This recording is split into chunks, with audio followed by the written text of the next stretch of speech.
All right, I'm going to be going through a interview question, and I found this interview question on Glassdoor. And this is from Quora. And so on Quora, on Glassdoor, they show different data science interview questions. And I just looked through some of them, and then I think it was on page 3, and I found one that I thought was kind of interesting to kind of play around with. And it's this one. You're drawing from a random variable that is normally distributed with a mean of 0, standard deviation of 1, once per day. What is the expected number of days that it takes to draw a value that is higher than 2? So cool. And there isn't like a solution to this or anything. So this is going off how I would solve it. And so again, here's that question. You're drawing from a random variable that is normally distributed with a mean of 0, standard deviation of 1, once per day. What is the expected number of days that it takes to draw a value that's higher than 2? Doing this in a Jupyter notebook because I want to test it out. Because we could test this out pretty easily. So first thing, I want to kind of think about this. And so first part is we want the expected number of days that it takes to draw a value that is higher than 2. So like let's say day 1, we draw a 1. And draw 1. Day 2, we draw a, let's do negative 0.7, 0. And then day 3, we draw a 2.4. So in this case, it would take 3 days. And when I kind of look at this, so I kind of think of day 1, this was a failure. We did not draw a value greater than 2. Day 2 is also a failure. We did not draw a number greater than 2. And day 3 was a success. We drew a number greater than 2. So when I kind of think about this, the question is how many failures before we have a success? And if you kind of think about from like probability distributions, this could you kind of think of this as like a Bernoulli distribution where you have a probability of a success. And in this case, we want to know the number of failures until we get that success. And if you remember, that is a geometric distribution. A geometric distribution is the number of failures until you have a success from a Bernoulli trial. So like, let's say you can't remember the distribution and you can't remember the expected value of that distribution. Like, let's kind of think about this from a different perspective first. So I'm going to open up a whiteboard. And I'm going to draw out a normal distribution. Zeitboard.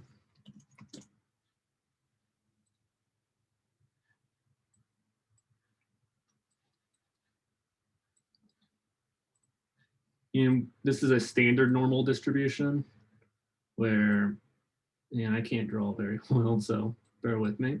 But we have a mean of 0. We have a standard deviation of 1. So this is 1. This is 2. Not perfectly to scale. But we know, if we remember from a normal distribution, roughly 95% of the data, I'm going to do a different color, is right here, is plus or minus, and these should be negative. So -1 and -2 are between plus or minus 2 standard deviations from the mean. So this right here, I'm trying to shade this in. This is 95% of our data. So we have 2.5% right here. And we have 2.5% right here. So if the probability of us getting a number greater than 2 is roughly 2.5%. I say roughly because I believe the number is like 1. It's actually not 2. It's actually 1.96. So it's a little bit different. But so if you didn't have the ability to look up this number, if they didn't allow you to look at like a Z table or anything, if we pull up a Z table, we can find out what this number actually is. Z table. And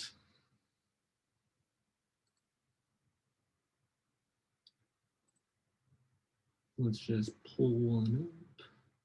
I got a million tabs open, so things are going a little bit slow. But we see, so yeah, it's 1.96 is actually 95% confidence. But what we have is we're looking for 2. So this is 1 minus 0.9772. So if we go back to our, so 1 minus 0.9772. So the actual probability of us just randomly grabbing a number that is greater than 2 is going to be this number right here. So a really, really small number. When I say really small, I mean less than 3%. So if I don't know that this was a geometric distribution, how would I solve this? So this is the actual number. Let me save this as a variable. So prob 2. Or prob greater 2. So again, so on the first day, the probability of us drawing a number greater than 2 is this 0.02 number. So then the probability of us on the second day of us drawing this number is, first day it was 2 what is that number? Probability greater than 2 was 2.3%. And then the probability of us getting it on the second day is 2.3%. So of those first 2 days, the probability of us getting it on the first 2 days is 4.5%.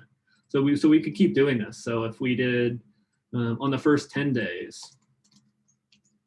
there's a 23% chance of us drawing a number that is greater than 2. So still really small. Like let's go up to 20, and it's roughly 50%, 46%. So there's a 46% chance of us drawing a number greater than 2. So we're looking for expected days. So 46% chance, like we need to get to 100. So if we did 40, then now we're up to 92%. If we did like 43 or 44, so 44. So if I was doing this and I couldn't remember that this was a geometric distribution, I would say that. I would say that there's the expected number of days is 44.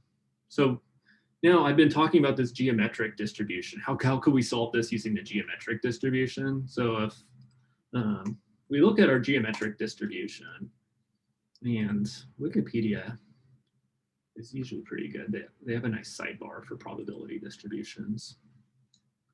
And what we're looking for is we want to look at the mean.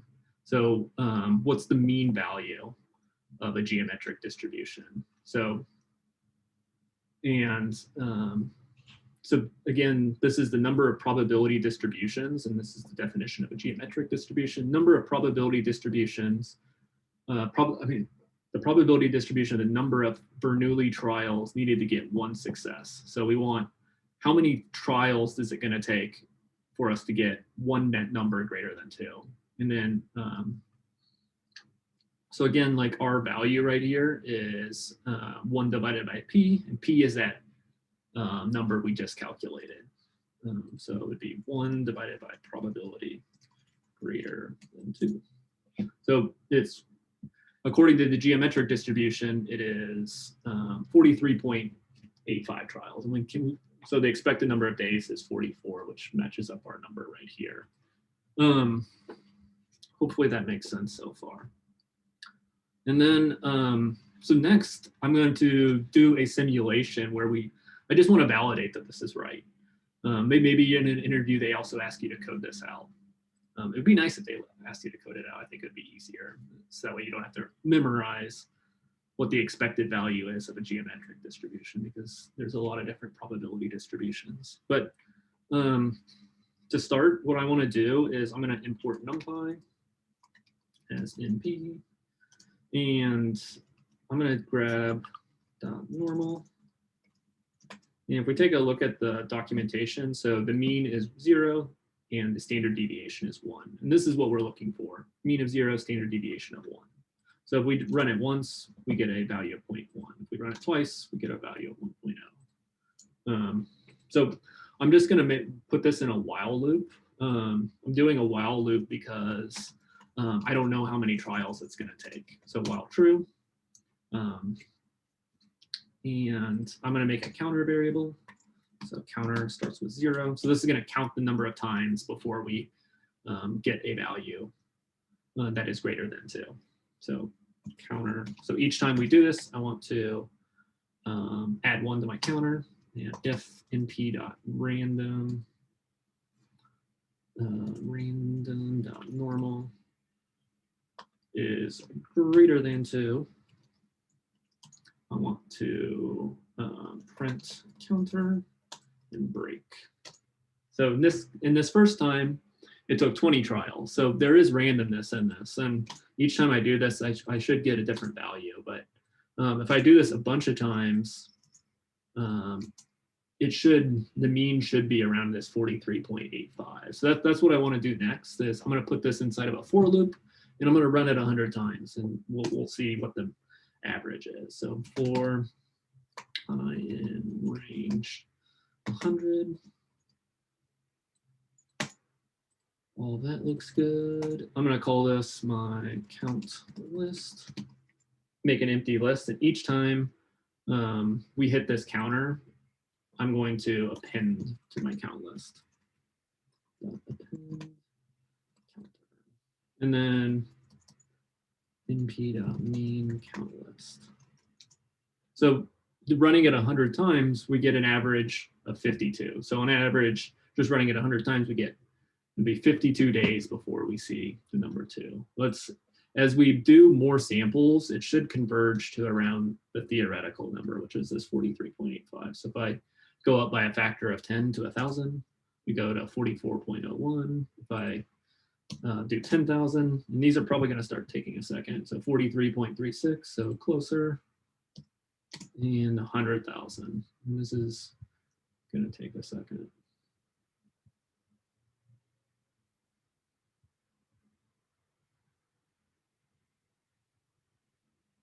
And so it's off by 0.15. I'm sure if I ran 1,000,000, it might be even closer. But this is how I would solve this problem. So first, if I know what kind of distribution I should be using, if I'm able to recognize that this is, first, it's a binomial probability where I have a probability of a success and I have a probability of a failure.